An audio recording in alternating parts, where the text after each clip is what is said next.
What's up everyone, and today I'm bringing a deck profile on my Monarchs. Now before I get into the deck profile, I just want to mention to vote for which deck you'd like me to do a deck profile on for this month. And without that out of the way, let's get into the deck profile. Now Monarchs is probably, in my opinion, one of the most degenerate decks there is. Because this stops you from doing all sorts of stuff, like Monarch cards are just insane. You got Domain of the Monarchs, you got Vanity's, you can use Vanity's Fiend in this. And I'd like to say this is probably the best Monarchs build. Now I got no basis to prove that off, but one thing I noticed that the Monarchs have is that they have a tendency to brick quite a lot. I found a way around that. So let's get right into it. Right off the bat, we got triple Ether of the Heavenly Monarchs. This is probably the best Monarch monster because it does a lot. First off, you can tribute this card. You can tribute summon this card by tributing one tribute summon monster. And if this card is tribute summoned, you can send 2 Monarch spells and trap cards with different names from your hand or deck to your graveyard. And if you do, special summon 1 monster with 2400 or more attack and 1000 defense from your deck, but it returns to the hand on the end phase. And it has an additional effect during your opponent's main phase. If this card is in your hand, you can banish 1 Monarch spell track from your graveyard, and then immediately after this effect resolves, tribute summon this card. And this is a quick effect too. So it allows you to do all your stuff on your opponent's turn as well. I can see why this card was limited. Was it banned or limited? I don't know. Either way, it was on the ban list for a while, along with Pantheism. Next, I run the 3 Erebus. Erebus is kind of like... Ether and Erebus are essentially like the 2 boss monsters. I like how like half the deck is light and half the deck is dark. I just think that's pretty cool. But either way, Erebus does a lot of similar things to Ether, but differently. First off, when it's tribute summoned, you can send two Monarch spell traps with different names from your hand or deck to the graveyard. And if you do, shuffle 1 card from your opponent's hand at random, graveyard, or the side of the field into the deck. So that's pretty good. I wouldn't say it's the most effective way because all you're doing is 1 card. You're not going to know, you can end up sending a card that's not going to be helpful because you got like all those 1 card combos in the game right now and stuff like that. And once per turn during either player's main phase, if this card is in your graveyard, you can discard 1 Monarch spell trap card, then target 1 monster in your graveyard with 2400 or more attack, add it to the hand. So both of these are the main cards you want to end your turn on, because they can do stuff during your opponent's turn as well. Especially if they're not on the field, they can get themselves to the field pretty quickly. Next, I run 3 Edea, the Heavenly Squire. Edea, when it's normal special summon, you can special summon 1 monster with 800 attack and 1000 defense from your deck in defense position, except Edea. So that's pretty much good for getting out the next one, 2 Eidos of the Underworld Squire. And if this card is normal special summon during your main phase, you can tribute summon one monster in addition to your normal summon. And both of these have secondary effects when they're in the graveyard or sent to the graveyard.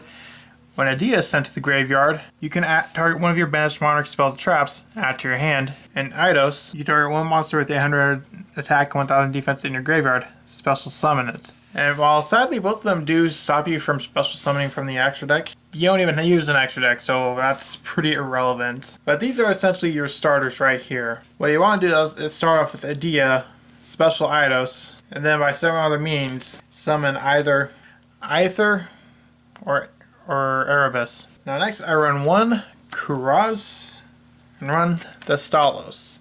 I've been kind of debating on whether to drop the Stalos and go for a second Kuraz, but either way, they're both pretty good cards, especially Kuraz. When this card is normal special summon, you can target up to 2 cards on the field, destroy those targets, and if you do, each player can draw 1 card for each card that was destroyed. And the Stalos, this card is tribute summoned. Look at your opponent's hand and discard 1 card from their hand.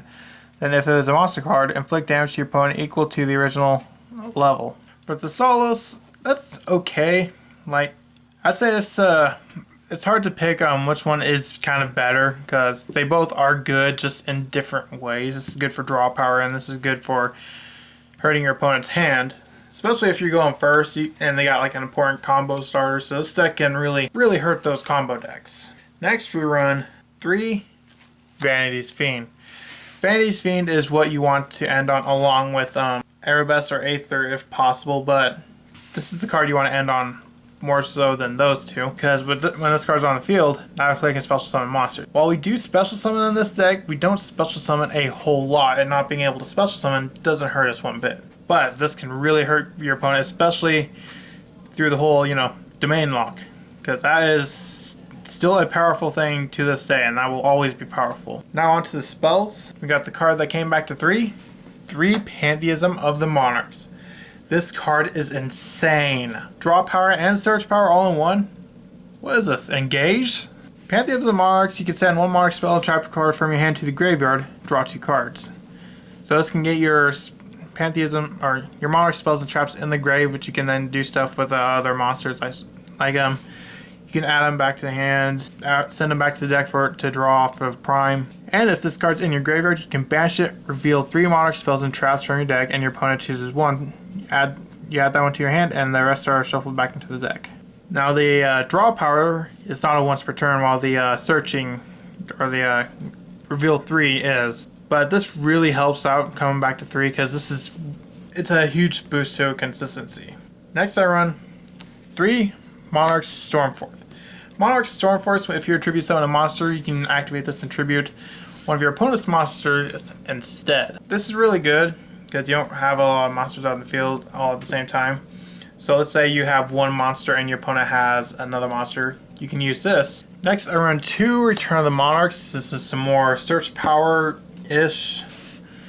This can either add one monster with 2400 attack and 1000 defense, or 2800 attack and 1000 defense from your deck to your hand. It's a pretty simple search power. Next, I run 3 Domain of the True Monarchs. Domain of the True Monarchs, if you control a tribute summon monster, your opponent cannot special summon monsters from the extract. That is really important, and you definitely want to get this right off the bat. Because if you have Vanity's Fiend and Domain of the True Monarchs, this is going to make things for your opponents tough, especially pretty much all meta decks use the extra deck, except maybe dinosaurs. They don't really need their extra decks though. And this Domain of the Monarchs actually has a secondary effect as well. If you tribute summon monster you control attacks an opponent's monster, it gains 800 attack during damage calculation only. And once per turn, it can reduce the level of one monster with 2800 attack and 1000 defense in your hand by 2. So this is very good for tribute summoning. I actually did not remember until I was doing that for this deck profile. So in practice, I totally forgot about it, so this was even more powerful than I originally thought. So let's say you have Aether, for example, in your hand, and all you have on the field is Adia. You can make this become a level 6, so you only need to tribute one monster. So it really helps with getting out the big ones. Next, I run 3 Tenacity. Tenacity is another searcher, although mainly for these spells and traps. You reveal one monster in your hand with 2400 attack and 1000 defense, or 2800 attack and 1000 defense. Add a Monarch spell trap from your deck to your hand. So this is good for searching out those spells and traps. Now next is the card I was talking about when I said I found a way to kind of boost the consistency and make it not as bricky. It's a card that I haven't seen anyone put in their decks, and on the surface, yes, it does seem like a bad card. As Doc once said, "You're just not thinking fourth dimensionally." Right, I have a real problem with that. you gotta think in a different perspective with this. It's the same thing with my Infinite Track deck profile, where there's one card I always want to see opening up, and if I don't see it, I'm in trouble. Because some decks, especially decks that have higher levels, that use like level 5, 6, 7, 8, stuff like that, they can't exactly get to start. They actually can't get start going if they don't have those low level monsters. So that's why I play 3 Magical Mallet. Now I know a lot of you people right now are just going like, what? That makes no sense. Well, allow me to explain. Let's say you open up a hand with this, for example. Can't do anything with it. Activate a Magical Mallet. Oh whoa, now I got 2 Pantheism. I can definitely do something now. So it really helps to get you into a hand to where you can start off. So where if you were originally bricked and you have this in your hand, you can change that brick into something playable. This is like definitely something, a card that I actually always think has been said is it's underestimated. Sometimes you need something like this. While yes, it does take up space, honestly, if you're not able to do anything on your first turn, does it really matter? Because you definitely want it to start going on your first turn. That's just how Yu-Gi-Oh! Has evolved into. And this can definitely help with that. Next, I run the 1 Rhoda and the 1 1-for-1, mainly for Adia. Now moving on to traps. Monarchs, I run a total of 5. 3 Monarch Stormforth and 2 Prime of the Monarchs. Now, Monarchs erupts essentially just, it's kind of like a Vandy's Fiend in a way, to where your opponent cannot activate effects of 3/7 monsters. And Prime of Monarchs is a recursion. Target 2 Monarch spells and traps in your grave, shuffle them into deck, draw 1. And that is only a soft once per turn, so if you have 2 on field, you can use both of them. Originally I did have this at 3, but I needed to take out a copy for Magical Mallet.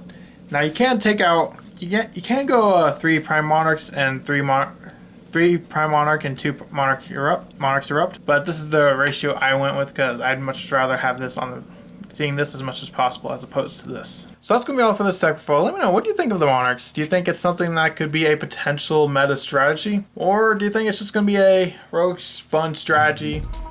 Let me know in the comments and I'll see you in the next video I make. Bye.